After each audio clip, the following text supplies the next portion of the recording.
ചെല്ലടാ, ചെന്ന് പറയാൻ ചെന്ന് പറയടാ.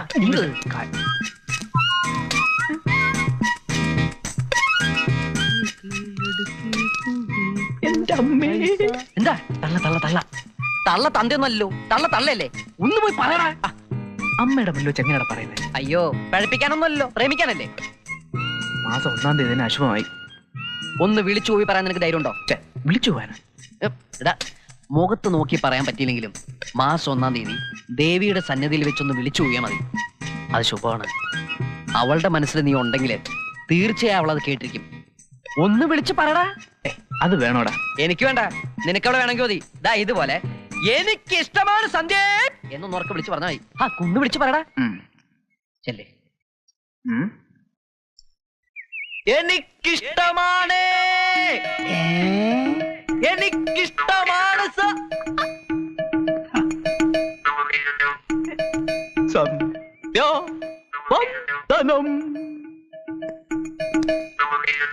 എടോ, അതിനിപ്പോ കാലത്ത് തന്നെ ഇങ്ങനെ കിടന്ന് അലറണോ?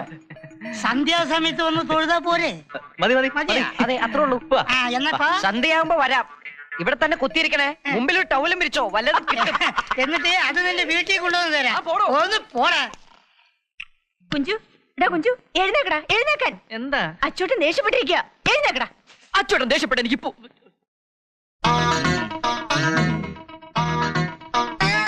പറഞ്ഞോളൂ, ധൈര്യത്തിൽ പറഞ്ഞോളൂ. പുല്ലാണെന്നല്ലേ? കിട്ടണം, എനിക്ക് തന്നെ കിട്ടണം. എടാ, നിന്റെ അച്ഛനും അമ്മയും മരിക്കുമ്പോ നിനക്ക് എത്ര വയസ്സാന്നറിയാവോ? കുട്ടികളില്ലാത്ത ഈ മച്ചിയെ, അതായത് നിന്റെ ചേച്ചിയെ ഞാൻ കല്യാണം കഴിക്കുമ്പോ നിനക്ക് എത്ര വയസ്സാന്നറിയാവോ? എന്തിനാ അതൊക്കെ ഇപ്പൊ എഴുന്നള്ളിക്കണേ? അറിയണോടി, അറിയണം. ഞാൻ ഈ കുടുംബത്തിന് വേണ്ടി സഹിച്ച ത്യാഗം എല്ലാവരും അറിയണം. ത്യാഗം? പോട പുല്ല്. ആണും തൂണും ഇല്ലാത്ത കുടുംബത്തിൽ കയറി ആളായതും പോരാ അവന്റെ ഒരു ഒരക്കേമ്പിലെ ത്യാഗം. പോടവിടും.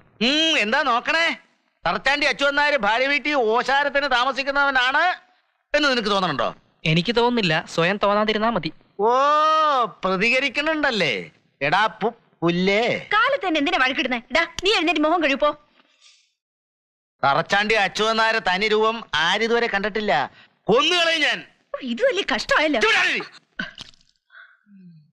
കൊച്ചളിയോ, രാത്രി മുഴുവൻ തെണ്ടി തിരിഞ്ഞ് ക്ഷീണിച്ചു വന്ന് കിടന്ന് ഉറങ്ങുമ്പോ വിളിച്ചുണർത്തിയത് അയ്യന് ഇഷ്ടമായില്ല അല്ലേ? എന്താടാ, പ്രതികരിക്കാൻ തോന്നുന്നുണ്ടോ? പറയടാ പുല്ലേ. കണ്ടും കൊണ്ടും നിന്നില്ലെങ്കിലേ അടിച്ച് നിന്റെ ഏപ്പി ഞാൻ തിരിക്കും. മനസ്സിലായോടാ? മനസ്സിലായോന്ന്? എന്ത്? കണ്ടും കൊണ്ടും നിന്നില്ലെങ്കിൽ അടിച്ചു നിന്റെ ഏപ്പി ഞാൻ തിരിക്കും എന്ന് മനസ്സിലായി. ആഹാ, ശരി, പോയിക്കോ.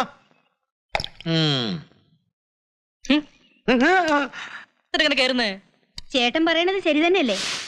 രാത്രി മുഴുവൻ തെണ്ടി അലഞ്ഞ് പകല് മുഴുവനും കിടന്നുറങ്ങി ഇങ്ങനെ ജീവിതം തൊലയ്ക്കണോ? ഡിഗ്രി കഴിഞ്ഞ് 2 കൊല്ലമായില്ലേ? എന്തെങ്കിലും ഒരു ജോലിക്ക് ശ്രമിച്ചൂടെ? എനിക്ക് ശ്രമിക്കാഞ്ഞിട്ടാണോ കിട്ടണ്ടേ? വേണമെന്ന് വെച്ചാ കിട്ടും. അതിന് താൻ തന്നെ ശ്രമിക്കണം. സ്വന്തമായിട്ട് എന്തെങ്കിലും തൊഴിലുണ്ടെങ്കിൽ ഈ ആട്ടും തുപ്പും കേൾക്കണോ? അല്ല, എനിക്കതാ മനസ്സിലാകാത്തത്. എന്നെ ഭരിക്കാൻ ഇയാളാരാ? എന്റെ മുത്തച്ഛനോ? അച്ഛനുണ്ടാക്കിയ വീട്ടിൽ അച്ഛനുണ്ടാക്കിയ സ്വത്ത് അനുഭവിച്ച ഞാൻ കഴിയണേ? ഓ പിന്നെ, 55 സെന്റ് സ്ഥലത്ത് 28 തെങ്ങ്. മാസം കിട്ടണ പിരിവ് എത്രയാണെന്നറിയോ? അപ്പൊ റേഷൻ കടയോ? റേഷൻ കട കൊണ്ടൊന്നും പണ്ടത്തെ പോലെ വലിയ ലാഭമില്ലെന്ന ചേട്ടൻ പറയണത്. അയാൾ പറയുന്ന എന്തും വിശ്വസിക്കാൻ ഇങ്ങനെ ഒരു ചേച്ചി മതി. മേനി പറഞ്ഞത് ചേട്ടൻ കേട്ടാ വീണ്ടും തുടങ്ങും. ആ, തൊഴിലില്ലാത്തവനെ തോൽപ്പിക്കാൻ ആർക്കും എളുപ്പം കഴിയും. എല്ലാം സഹിച്ചല്ലേ പറ്റൂ. പക്ഷെ പ്രതികരിക്കും ഒരിക്കൽ.